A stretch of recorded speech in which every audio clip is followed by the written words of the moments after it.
Assalamualaikum warahmatullahi wabarakatuh. Halo semuanya, perkenalkan nama saya Lia Amelia dengan NIM 1914200022 dari kelas Perbankan Syariah A semester 6 mata kuliah Arbitrase Syariah dengan dosen pengampu Dr. Haji Saiful Bahri SAGMM, Fakultas Ekonomi dan Bisnis Islam UIN Sultan Maulana Hasanuddin Banten. Untuk materi kali ini mengenai perikatan arbitrase. Yang pertama yaitu para pihak dalam perjanjian arbitrase. Secara sederhana, arbitrase merupakan istilah yang dipakai untuk menjabarkan suatu bentuk tata cara sebagaimana untuk menyelesaikan sengketa yang timbul, sehingga mencapai tujuan sesuatu tertentu yang secara hukum final dan mengikat. Persyaratan yang utama bagi suatu proses arbitrase yaitu kewajiban pada para pihak membuat suatu kesepakatan tertulis atau perjanjian arbitrase, dan kemudian menyepakati hukum dan tata cara sebagaimana mereka akan mengakhiri penyelesaian sengketanya.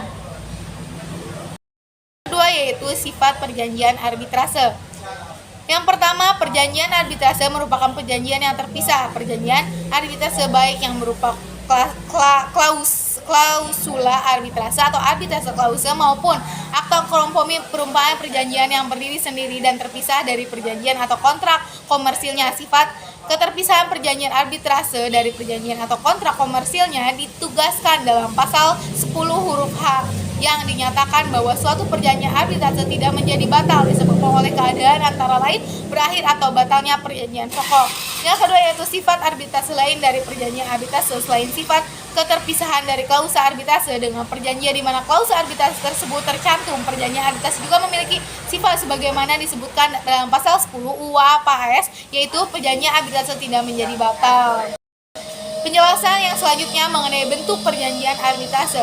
Dalam pasal 7 dan 11 Undang-Undang Nomor 30 Tahun 1999 maupun dalam komersi internasional dikenal dua bentuk klausa arbitrase yaitu pecum de comproitudo agree to submit for disparate attribution atau lazimnya digunakan klausa arbitrase sebagian tak terpisahkan dari kontrak utama para pihak. Yang kedua ada akte kompromis atau agreement to submit existing diplois to arbitration atau secara singkat disebut submission agreement.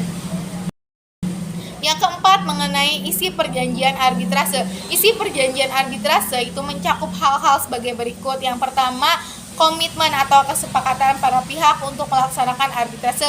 Yang kedua, ruang lingkup arbitrase. Yang ketiga, ada bentuk arbitrase ad hoc atau institusional.